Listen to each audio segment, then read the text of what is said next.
Hi there, I'm Simon and welcome back to PhotoBite Kids. So the next challenge in our series of photo challenges for kids aged between 5 and 15 years old is a really interesting one that's going to be a lot of fun, and it's called macro. So macro in photography means basically getting really up close and personal with your subject. So you really want to see the detail and the patterns in whatever it is you're photographing, your toy or the wildlife, the flowers, whatever it is.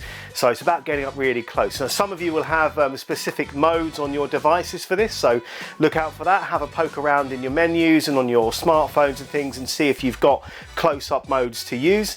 If so, use them. But for all the other tips and tricks you're ever going to need for this challenge, I'm going to hand you over to our resident photographic expert, Professor Gardner. Thanks, Simon. So yeah, we're looking at doing macro photography, and you can choose any theme you want. We're going to go with food, and I'm just going to be using a phone for this, but you can use whatever camera you want, and we're going to try and see what kind of angles we need to get to make them look really, really good.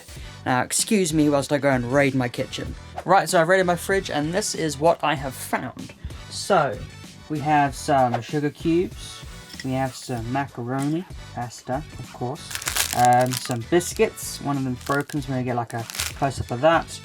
Got some bread, or some leftover bread, and a banana. So now we have to try and make all of this look interesting. So what we're going to do is go down the macro route, and with macro you can make things look a little bit interesting because you're able to get a bit closer than you can with your eyes, and that's what we'll be doing with the phone. We're going to see how close we can get and see what kind of shots we can get just by getting really close to the subject. So we're not going to use any lights for this, we're just going to try and do it off of camera first. First of all, I just want to see how close I can actually get with this phone of mine.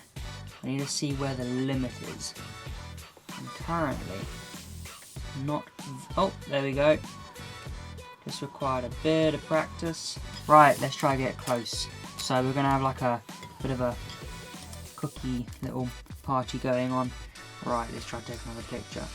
And what you're doing is you're going to keep tapping the screen if you're using a phone, try and get focus. If you're using a camera, you want to zoom in and you want to try and find the minimum focal distance, which is normally about 30 centimeters, so probably about that far away, but different lenses may vary, so do keep practicing. But with phones you can get a little bit closer, but not going to be quite as sharp. So just bear that in mind depending on what camera that you use. Your results will vary.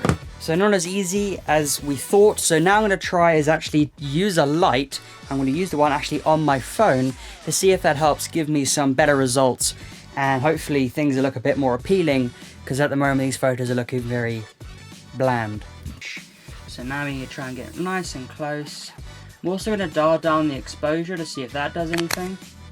So it looks kind of weird. I might try the upside down trick now.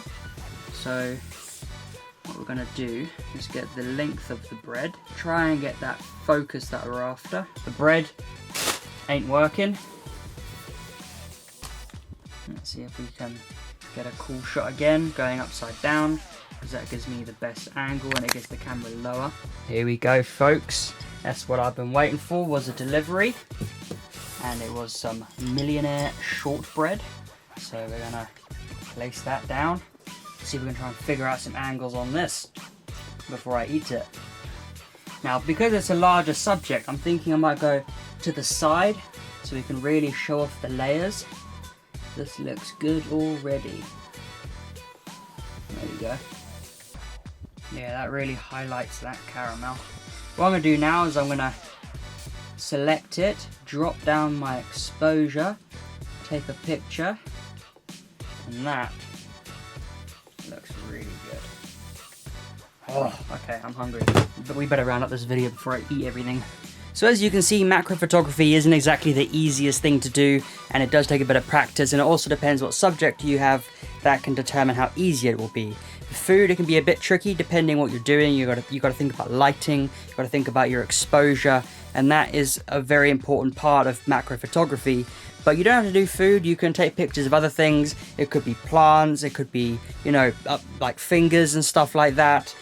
So you could even use toys, or you can think outside the box. It could be surfaces around the home and you can get really close up and actually show what's on the floor. But Don't be scared to look outside the box. Also, don't forget to submit your photos as well. And as always, my name's Luke, this is PhotoBite, and we'll see you next time.